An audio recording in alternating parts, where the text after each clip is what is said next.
How's it going, everyone? It is Drago. We're back with another chapter of Fairy Tale 100 Year Quest, chapter 113, Alchemist Guild. The cover page for this chapter has Gray and Juvia on it, and they're both calling each other, probably Juvia just going crazy about Gray. I kind of love the fact that as she's talking to him, she's holding a gray pillow, but very fitting that it is Gray and Juvia on this cover because this chapter really does focus on the two quite a bit. I do think this is a really good cover, and I think it is actually kind of a fun thing to see their kind of relationship develop more, because this is kind of a added thing we never knew that they did.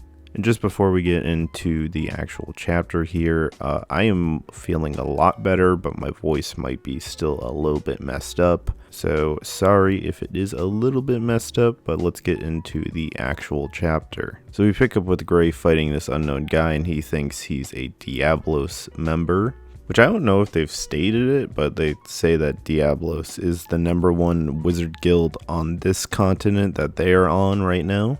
And even Gray didn't particularly know that because he's like, oh, they were that powerful of a guild. We do finally get to find out who this guy actually is. His name is Sai, and he is from a guild named Golden Owl. Now, it is very interesting as to what kind of guild it is. The guild that he is from is a alchemist guild, which I can't imagine being very common because Gray's like, what the heck's an alchemist guild? And even he's like, well, I kind of imagine it probably is similar to magic, so, you know, it's probably the same. Even Sai's just like, I really don't feel like explaining it to you right now. We get back to what this all is about, because Gray's like, I can't let you have that stone. He very much is of the treasure hunting guild mentality of like, well, this is a treasure I found, so I can't let you have it. Gray's probably just assuming that he has no idea what the flip this thing is, because he's like, well, that was a part of a dragon that made this labyrinth that you're in. You know, you probably shouldn't take it. And Sai's just like, I literally do not care. I already know what this is, and that's what makes it a treasure. And the main reason he wants it is because it's going to be crucial alchemy material for expanding his guild. Which he just is like, well, I guess you'll leave me no choice. I gotta fight you now. I will say Sai here does have a point, because Gray immediately goes to fight him. And he's like, you're going to pick a fight with a alchemy person, and you're not going to even know what I can do, and you're just going to fight me blindly? Which Gray did not care, because he just immediately goes for ice make something. Before we actually reveal what this guy even did for alchemy here, I just want to say, very cool. It's kind of like almost Full Metal Alchemist, which, I mean, obviously is even in the name of what this guy's doing. I'm very excited to see what we're going to get more from alchemy in the future. So he puts his hands together and he says transmute, and then he's like, well, I'm going to turn you into another form. The full name of this spell would basically just be transmute, then love bond, which he turned Gray into Juvia. Honestly, did not think Gray would get subbed out for Juvia in this fight. I thought this was going to be solely Gray's fight.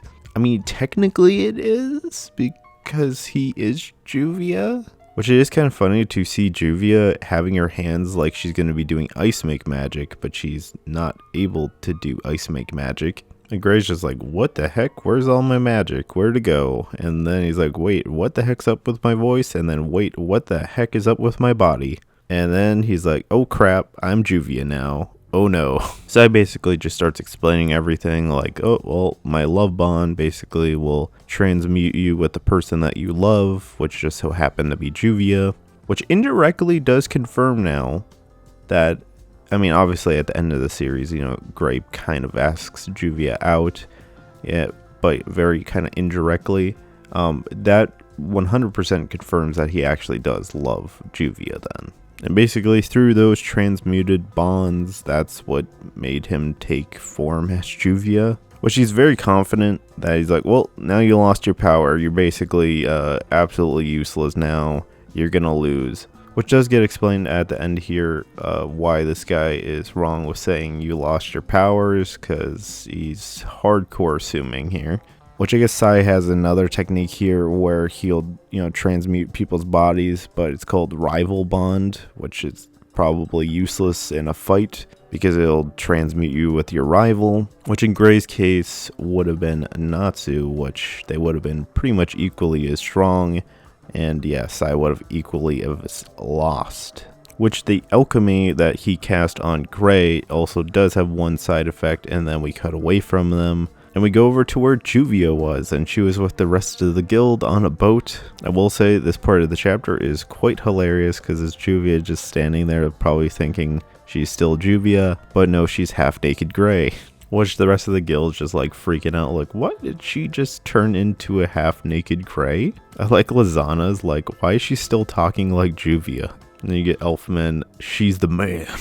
And then Mira just does not care, like, well, welcome back. Which I absolutely love that, like, she's feeling around and then she's like, oh, I'm Gray. Wait, did Juvia turn into Gray because I love him too much?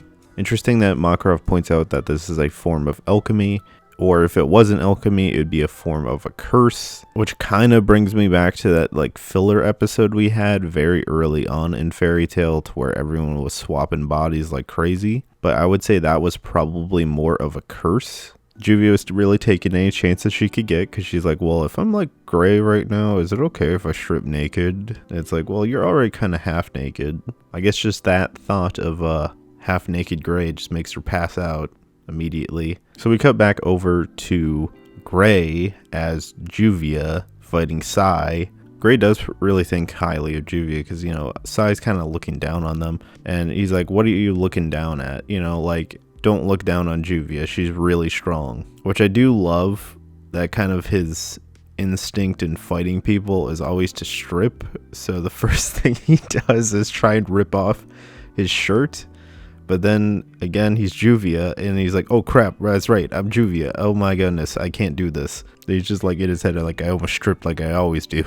You get Sai doing another alchemy spell called Transmute Destruction Chain, which Gray does point out that basically his transmute alchemy magic, if you can even call it magic, which is very similar to his maker magic, which he basically made a weapon out of nothing. Yeah, I will say this chapter made it really confusing on how to narrate these battles, because it's technically Gray he's fighting, but it's also Juvia's body. Gray basically has no problem dodging any of these abilities. He's like, wow, Juvia can really move around.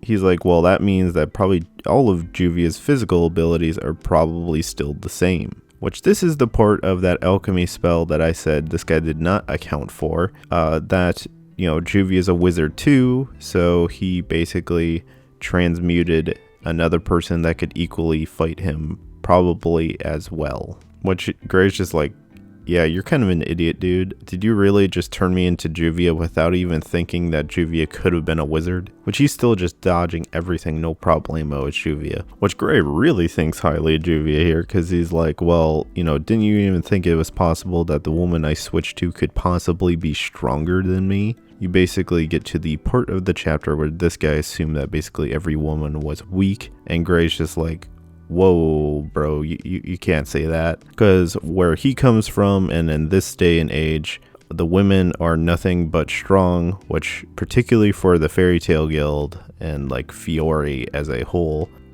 yeah, like a ton of the women there are really strong. Like even previously before this, he points out like, well, if you would have switched me to Urza, you would have been dead already. Which Gray's like, well, don't you even have any women in your guild that are like powerful at all? Which he starts thinking about it, and like Sai's just like, there's these two sisters. I do love that kind of Gray's mannerisms are played out in Juvia's face as well. He's just like, well, there you go, that you found strong women in your guild, that now stop looking down on me. Which drove Sai into crazy madman mode, because he's like, well, I'm gonna get killed if I don't bring this stone back. The anger corresponded to the speed of his chain, which got a lot faster, and it manages to hit Gray/Juvia.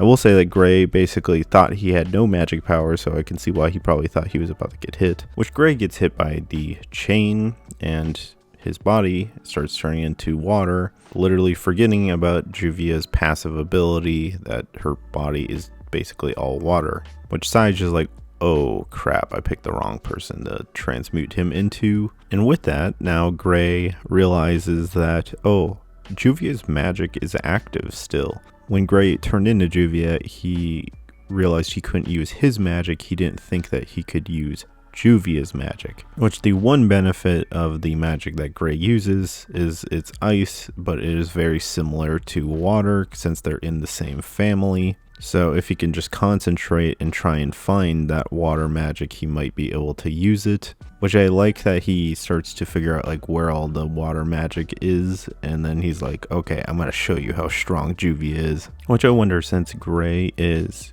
going to be using Juvia's magic and he's doing the ice make like style of using his magic, is there going to be different like water spells that he uses compared to Juvia?